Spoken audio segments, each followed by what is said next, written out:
Bonsoir à tous et bienvenue si vous nous rejoignez sur TM1. C'est l'heure de l'actu en débat, le magazine qui passe en revue l'actualité de la semaine. Le thème à débattre ce soir, rien ne va plus au sein du mouvement du 5 juin, rassemblement des forces patriotiques M5 RFP. Depuis un certain temps, les deux tendances s'accusent de trahison et d'incapacité à rassembler les membres du mouvement. L'atelier de validation des thèmes de référence du dialogue national intermalien pour la paix et la réconciliation nationale a ouvert ses travaux ce lundi 26 février 2024. Dans une récente vidéo, l'imam Diko, qui séjourne en Alger, annonce son retour très prochainement au Bercail. Pour en parler de ce soir, nous recevons Youssouf Sissoko, journaliste, directeur de publication du journal La Tendance. Monsieur, bonsoir. Bonsoir. Boyama Souno, journaliste, correspondant des médias. Monsieur, bonsoir. Bonsoir, Paul Yapi. Plaisir de vous recevoir une fois de plus sur le plateau de l'actu en débat. Alors, rien ne va plus au sein du mouvement M5 RFP. Depuis un certain temps, deux cas s'accusent. Trahison, incapacité à réunir les membres. Un vent d'incompréhension. Alors, M. Youssouf Sissoko, est-ce que cela vous surprend quand vous voyez aujourd'hui ce qui se passe au sein du M5? Ok, merci Paul. Mais je salue tous les téléspectateurs de TM1.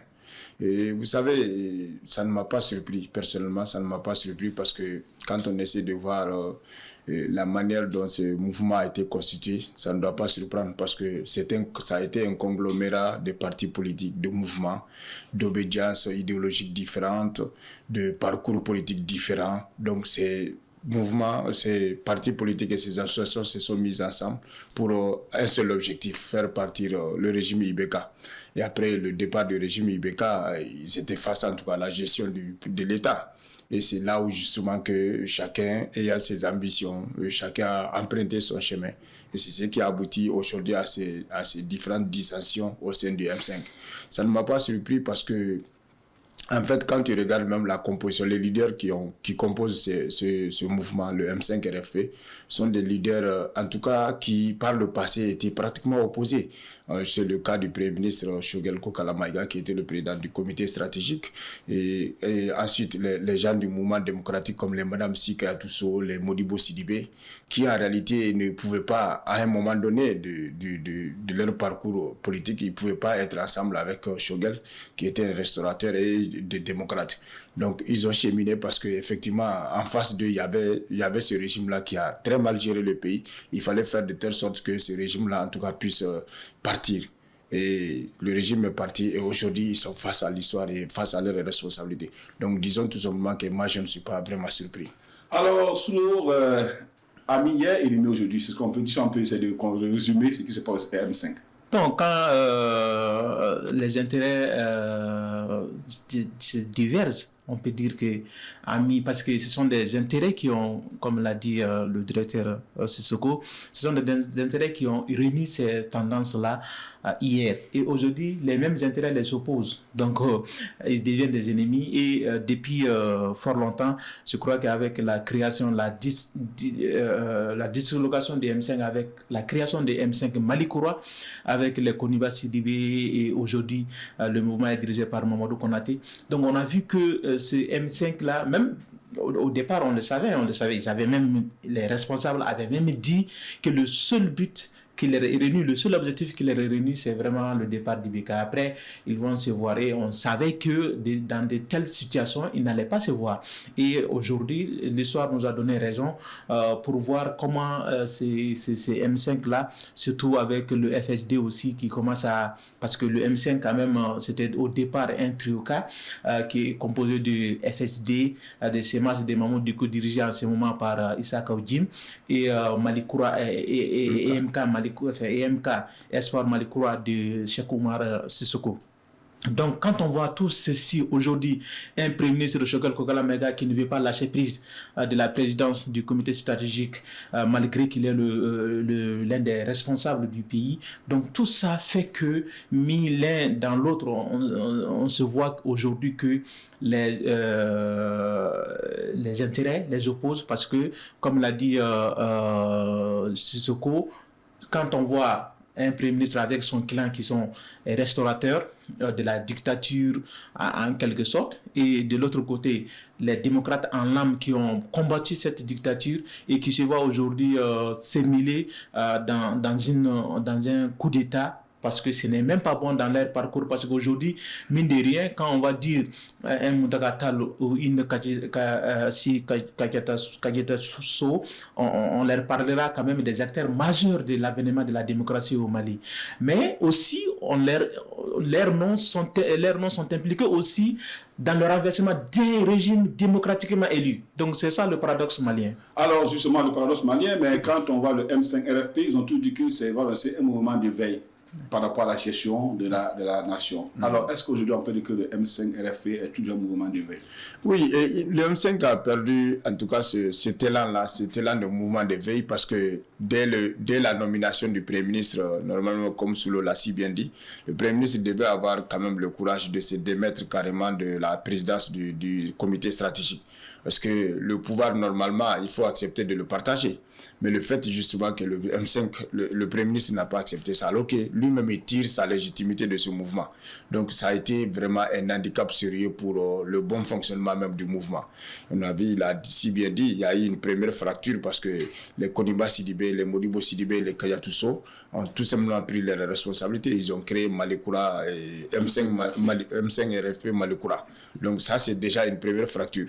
Et quand tu regardes la seconde fracture, il y a maintenant trois M5, il y a le M5 de Modibo Sidibé, il y a le M5 de Bitar maintenant, il y a le M5 de Shogel. Donc les trois M5 se regardent aujourd'hui en chaîne de faïence. Alors un mouvement affaibli comme ça, un mouvement divisé comme ça, ne peut pas jouer le rôle de structure de veille aujourd'hui pour la transition. Donc moi je crois que, et aujourd'hui c'est Shogel qui va être le grand perdant parce que quand tu regardes, c'est d'abord lui qui est aujourd'hui le Premier ministre. Et ce poste, il le doit franchement au M5, au combat du M5. Nous ne pouvons pas dire vraiment qu'il ne mérite pas ce poste-là parce que au moment où les autres avaient quand même commencé à baisser les bras, c'est lui qui a continué à mener le combat. Il était sur tous les plateaux, il était beaucoup présent dans les médias et il a tout simplement critiquer l'attitude des militaires parce que pour lui, c'est les deux forces du changement qui se sont en tout cas donné la main pour renverser le régime Ibeka. Et il n'y a pas de raison en tout cas qu'une force se mette en tout cas à écarter une autre. Donc franchement, c'était légitime le combat qu'il menait.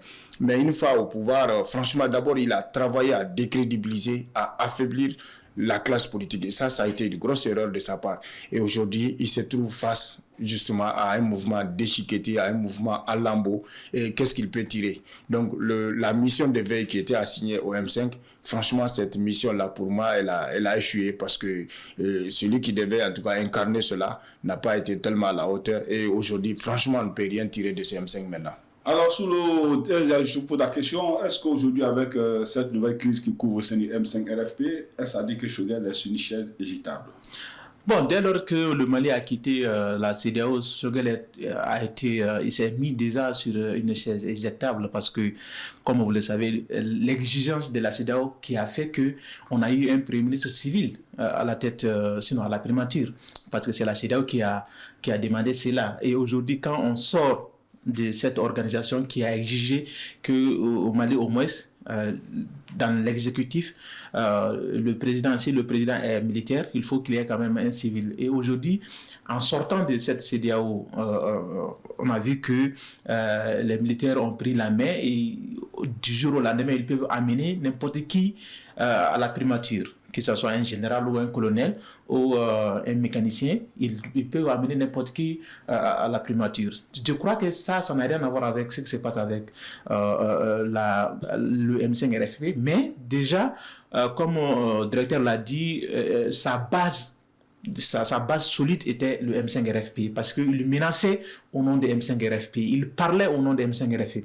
Et si ce mouvement se trouve aujourd'hui dans une situation en morceaux, en lambeaux comme il l'a dit, je crois que les militaires même en face sauront que ce PM-là n'a plus de arrière-cour ou arrière-garde. Donc il est forcément plus affaibli et il est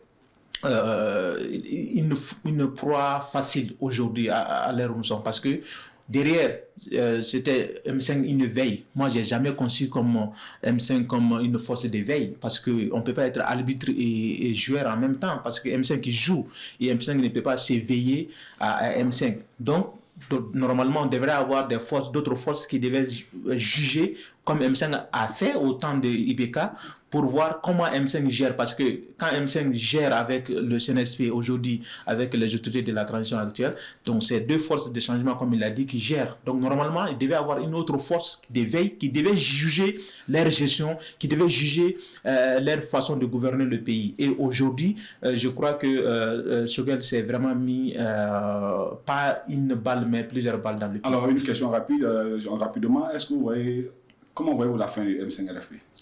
Bon, M5-RFP, même juridiquement, ça n'existe pas. C'est quand même un mouvement de pression qu'ils ont gardé, un mouvement de pression et d'intérêt. Parce que au nom de ça, beaucoup de gens se sont vus à la primature et dans d'autres structures. Voilà. Alors, comment voyez-vous vraiment cette crise? Est-ce que le M5 a encore la raison d'être? Oui, avant de répondre à ça, vous avez posé la question de savoir si Choguel est désormais sur une chaise éjectable. Effectivement, il est sur une chaise éjectable parce que, comme j'ai eu à le dire, sa légitimité, c'est le M5. Et c'était ça sa force. Et puis, c'est au nom de ce mouvement-là qu'il parlait, qu'il menait son combat, qu'il menait pression, si vous voulez bien, sur les militaires. Mais aujourd'hui, ce mouvement étant divisé, je crois qu'il est aujourd'hui sur une chaise éjectable parce qu'il est très affaibli. Et aujourd'hui, les militaires ont vraiment la main, comme on l'a dit, ils ont les choses à main. Donc, ils peuvent maintenant faire de Choguel ce qu'ils veulent. Ce qu'ils veulent. Voilà. Ok, justement. Maintenant, pour l'avenir du M5, moi, je crois que ça n'est fini pour ce mouvement-là parce que d'abord les divergences sont telles qu'aujourd'hui il serait difficile qu'on récolte les morceaux, qu'ils se réconcilient, que les talents se réconcilient pour mettre en place un autre mouvement. Ça va être très difficile. Pas seulement le M5, même en face de l'autre cas aussi est très affaibli parce que il est aujourd'hui envoyé par les... Il y a toujours la guerre de leadership au sein de tous ces mouvements-là. Alors justement, nous allons partir à notre deuxième sujet, le dialogue intermalien, l'atelier de validation des thèmes de référence ont débuté ce lundi qui doit prendre fin normalement d'ici le 29, c'est-à-dire demain. Alors, la question que tout le monde se pose aujourd'hui, on se demande quelle est l'utilité de cette rencontre après la tenue des assises nationales de la refondation, le dialogue national inclusif, la conférence d'entente nationale et bien d'autres. Bon, au Mali, on est toujours dans bis et repetita et on est toujours dans ce que l'autre a fait, toujours dans le rejet de la continuité de l'État. C'est ça qui est dommage pour le pays, c'est ça qui est dommage pour même l'économie malienne. Parce qu'aujourd'hui, ce sont de l'argent qu'on injecte dans ce dialogue intermalien. C'est vrai, peut-être que sur le plan politique, on est sorti de l'accord pour la paix et la réconciliation nationale qui garantissait la cessation des hostilités dans le septentrion national, avec ce retrait, avec la caducité de cet accord, on devait avoir quelque chose pour dire que voilà, aujourd'hui, on va se retrouver autour de ça. Mais dialogue où je suis sûr et certain que d'autres vont boycotter des jeux parce qu'il y aura toujours des régions. Mais pour moi, c'est très dommage qu'on n'arrive pas à capitaliser ce qu'on a déjà sous la main. Comme vous l'avez dit, on a eu déjà la conférence d'entente nationale sous IBK, le dialogue national inclusif sous IBK, les conférences nationales sous CNSP, les assises nationales. Aujourd'hui, quand on nous parle encore un autre dialogue sous le même format, parce que il n'y a pas de changement de format, c'est le même format. Absolument, peut-être c'est X qui dirigeait ce mouvement. Aujourd'hui, c'est un tel qui dirige, seulement des têtes, pas de fond. Donc moi, je crois que on est vraiment dans une sorte d'embrygo qui ne dit pas son nom. Je pense que vraiment, on devait avoir quelque chose, mais ce dialogue, je ne trouve pas que c'est la solution. Alors, pour vous, c'est un dialogue de trop? Bon, l'initiative en tant que telle n'est pas si mauvaise que ça, parce que je crois que ces autorités-là sont en train de suivre, c'est la suite logique, si vous voulez bien, du rejet de l'accord. Et à lieu et place de l'accord, il faut trouver quelque chose. Je crois que l'initiative même du dialogue, il faut le mettre à ce niveau-là, puisqu'on a rejeté l'accord pour la paix et la réconciliation. Donc il faut proposer à lieu et place, en tout cas, de cet accord-là, un autre. Et je crois qu'on s'achemine vers ça. Mais seulement ce qui est à déplorer, c'est surtout le format. Parce qu'aujourd'hui, le constat est que, franchement, on est en train d'exclure carrément beaucoup de gens. C'est-à-dire que ce qui a tout le temps été reproché aux autorités, c'est leur manière unilatérale et sans consultation, sans en tout cas impliquer, comme on l'a dit, les forces vives de la nation. C'est ce qui fait chaque fois défaut.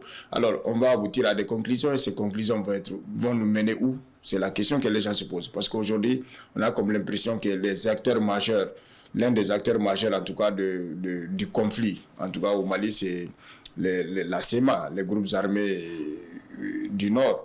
Mais aujourd'hui, le constat est que ces groupes armés-là sont carrément mis à l'écart. Alors, on va faire un dialogue pour parler de quelle paix, pour parler de quelle entente, alors qu'un pas important, en tout cas, de ce conflit-là est carrément mis à l'écart. Donc, je crois que c'est ce qu'il faut revoir. Et je pense qu'ils ne sont pas dans cette prédisposition d'aller vers, en tout cas, ces gens-là pour pouvoir les convaincre et à laisser, par exemple, leur posture guerrière et à venir intégrer la République. Donc, moi, je crois que si on va au dialogue comme ça, c'est vrai, on va payer des per diem aux gens, on va faire venir, on va remplir la salle, mais pour quelle fin? Pour quelle fin? Moi, je crois que sur ce plan, je suis un peu pessimiste. Sinon, l'initiative vraiment est à saluer. Donc, si je vous entends parler avec ces différents forats que nous organisons pour une sortie de crise au Mali, on peut dire que il y a trop de forats, mais il n'y a pas de résultats concrets en tant que tel. Oui, en fait, les forats ont les mêmes handicaps, hein, si je peux m'exprimer ainsi. C'est-à-dire que c'est des forats qui sont organisés souvent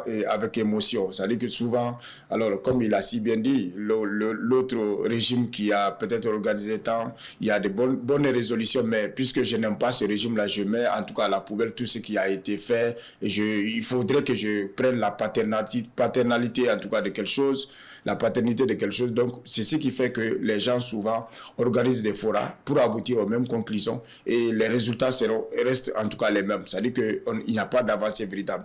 C'est pourquoi j'ai dit il vaut mieux qu'on tire les leçons du passé, de tout ce qu'il y a eu comme forum, comme dialogue, comme en tout cas rencontre, et prendre en tout cas ce qui est à prendre et laisser ce qui est à laisser. Mais en rejetant en tout cas tout ce qui a été fait par le passé, franchement, on peut aboutir à de bonnes résolutions, mais des recommandations qui n'ont nulle part.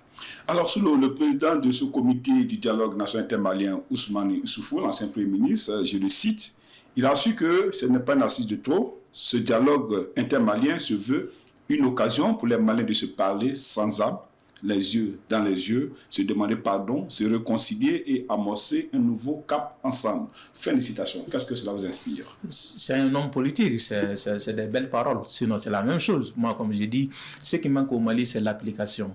Que ce soit au niveau des lois, au niveau des textes, au niveau des décrets, c'est l'application. Aujourd'hui, le Premier ministre actuel, c'est lui-même qui a dit que le caractère des assises nationales de la refondation, il y a un caractère obligatoire, exécutoire. Donc, les recommandations issues de ces assises-là ont un caractère obligatoire. Exécutoire, oui. Donc, du coup, on a mis d'ailleurs en place une structure, je crois, de veille qui chaque 3 mois, qui fait des rapports sur des suivis sous la présidence du président Assimi Goïta, qui fait le suivi des actions mises en place ou des résolutions déjà exécutées. Et on a d'ailleurs, c'est une autre structure avec un personnel qui est pris en charge par le budget national.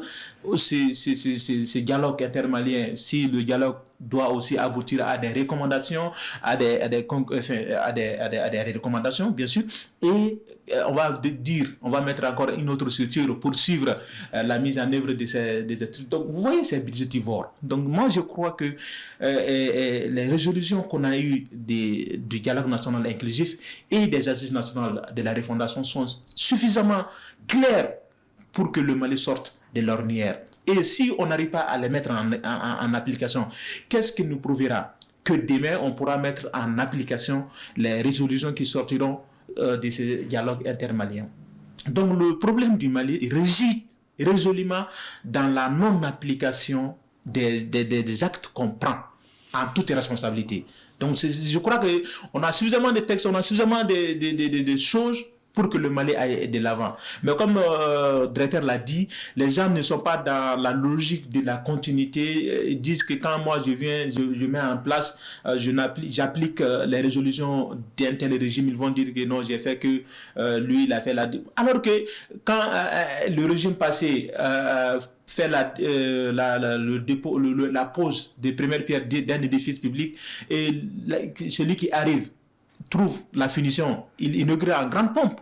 Il ne dit pas que c'est l'autre là qui a fait la pose de la première pierre, mais il inaugure l'édifice. Mais pourquoi dans les textes, on n'arrive pas à faire la même chose? C'est vraiment très dommage. Alors, je pense que, donc, comme vous le dites, si on vous entend parler, alors rapidement, pour pouvoir boucler sur ce point, on parle du dialogue national intermalien, comme l'a dit tout de suite M. Sissoko, sans les groupes armés. Est-ce que vous pensez que vraiment ça, c'est un dialogue national intermalien? Bon, déjà, je crois que les groupes armés, on doit avoir des approches pour leur faire venir dans la République.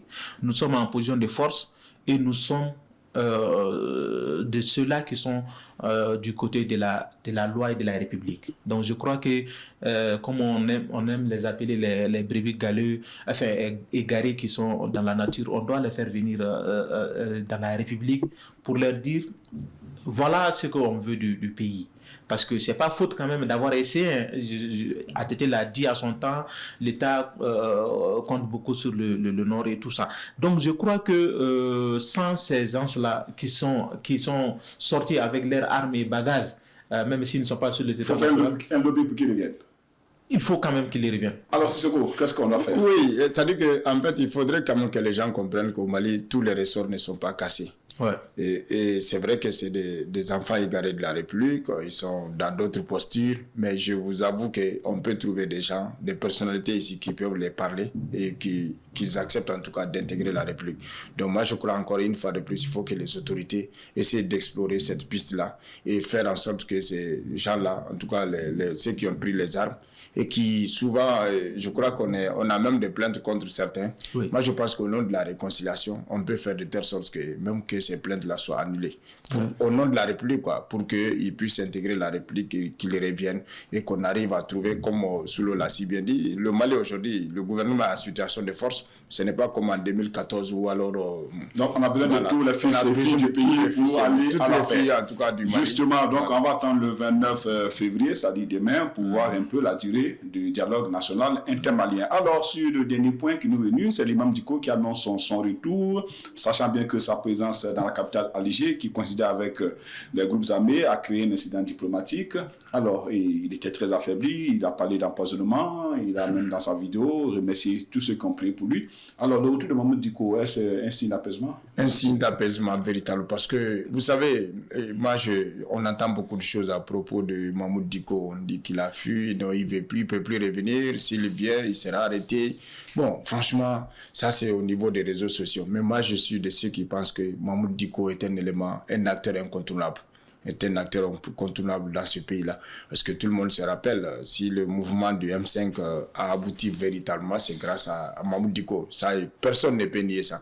Donc aujourd'hui, qu'il soit en mauvaise odeur de sainteté avec le régime actuel, moi je crois qu'il faudrait quand même que les gens comprennent que Mamoud Dicko est un acteur majeur et que son retour sera salutaire et ça va être en tout cas une source d'apaisement pour le pays. Parce qu'il a beaucoup de partisans qui aujourd'hui sont frustrés parce que tout simplement, Mamoud Dicko, on est en train de réserver un mauvais traitement vis-à-vis de lui. Donc moi, je pense que les autorités gagneront beaucoup en remettant Mamoud Dicko à sa juste place et en faisant de lui, en tout cas, un acteur incontournable pour le dialogue surtout qui s'ouvre. Solo. Donc moi, je crois que Mamoud Dicko, je ne suis pas contre lui, j'ai rien contre lui, hein, mais je crois que l'homme que nous connaissons tous cherche toujours la lumière. Sinon, quand vous sortez de votre pays, il y a beaucoup de Maliens, des personnalités qui sortent du pays, qui reviennent sans faire de bruit. Mais chaque fois, parce que quand on est dans la politique, c'est vrai, c'était une autorité une autorité morale, c'était l'autorité morale du M5-RFP. Mais après, quand on sait dans quelle situation, dans quelle relation nous sommes avec certaines personnes, surtout ceux qui dirigent le pays, je crois qu'on se doit souvent de l'humilité. Quand on sort, on sort tout tranquillement. Quand on revient, on vient tout tranquillement, sans faire de bruit. Et souvent, quand on fait tout dans la politique, et les hommes qui sont sur mine de rien aujourd'hui, Assimi, c'est un homme politique. Les gens le prennent comme un militaire, mais c'est un homme politique. On ne peut pas gérer un pays militairement, on gère un pays politiquement. Donc c'est un homme politique. Donc lui, il va le réserver un traitement politique. Quand lui, on lui réserve un traitement politique, nous, on trouve que c'est trop, ou bien c'est moins, ou bien c'est comme ci, c'est comme ça. Donc je crois qu'il doit avoir de l'humilité de sortir du pays et de revenir du pays sans problème. Donc dans ce cas, quand souvent il fait des vidéos, ses partisans sont incontrôlables. Il ne peut pas les contrôler. Ils veulent faire des attroupements, aller l'accueillir, le mettre sous la... Donc tout ça fait que je crois qu'on lui réserve un traitement politique. Alors, justement, pour pouvoir refermer rapidement ce chapitre, pensez-vous, est-ce que son retour n'est pas aussi un bon signe pour le dialogue qu'on va enclencher? Bon, tout le monde, on l'a dit, hein, tous les Maliens ont leur mot à dire dans ce dialogue que moi je ne cautionne pas parce que je trouve que c'est un dialogue de trop. Mais voilà. Franchement, avant de répondre à cette question, il a quand même évoqué un aspect. Rapidement, parce qu'il dit que voilà, donc Mohamed Diko pouvait venir avec humilité, etc. Mais je crois que c'est les autorités, même sinon, on lui a retiré son passeport diplomatique, il a un passeport ordinaire, il a été invité à un événement, il est allé. Mais nous avons vu quand même le communiqué, quand il y a eu brouille entre l'Algérie et le Mali, le communiqué du gouvernement, on l'a parlé presque nommément. Donc on l'a cité nommément. Je pense que, franchement, souvent les autorités le regardent aussi comme un ennemi. Bon, moi je crois que c'est des choses qu'il faut vraiment... C'est la politique aussi, donc. C'est des choses qu'il faut vraiment faire extrêmement attention. Donc je crois que son arrivée et surtout son implication dans le dialogue là va être une très bonne chose. Une très bonne chose. Alors, mesdames et messieurs, merci de nous avoir suivis. Sachez que nos invités étaient M. Youssou Sissoko, journaliste, directeur de publication du journal La Tenance, Brahma Soulo, également journaliste, correspondant des médias. Merci de nous avoir suivis. Au revoir et à très bientôt.